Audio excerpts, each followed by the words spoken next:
अचानक लागलेली भीषण आग। डाबर सिलिकॉन प्लांटच्या आगीत आकाश काळं झालं आणि संपूर्ण परिसरात पसरला धुरांचा कहर।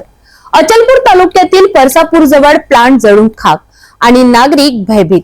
पाहूया या धक्कादायक घटनेचं हे वृत्त।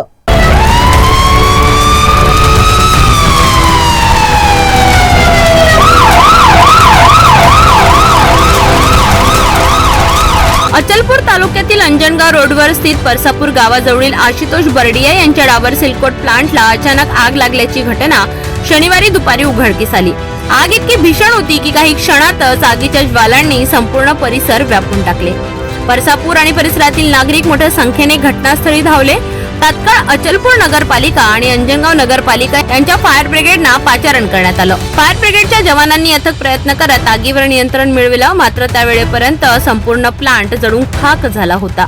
घटनास्थळी पोलीस निरीक्षक, महावितरण अधिकारी आणि स्थानिक प्रशासनाने भेट दिली असून आगीचं नेमकं कारण शोधण्याचा प्रयत्न सुरू आहे। या आगीमुळे परिसरात प्रदूषणाचे मोठे प्रमाण वाढले असून नागरिकांमध्ये संतापाचं आणि भीतीचं वातावरण आहे। या आगीने केवळ संपत्तीचं नुकसान नाही तर संपूर्ण परिसरात प्रदूषणाचा धोका निर्माण केलाय। आगीचं नेमकं कारण पुढे आल्यानंतर जबाबदार कोण हे स्पष्ट होईल, पण एक गोष्ट नक्की, अशा घटनांनी सुरक्षा व्यवस्थेचा पुन्हा एकदा विचार करावा लागणार आहे।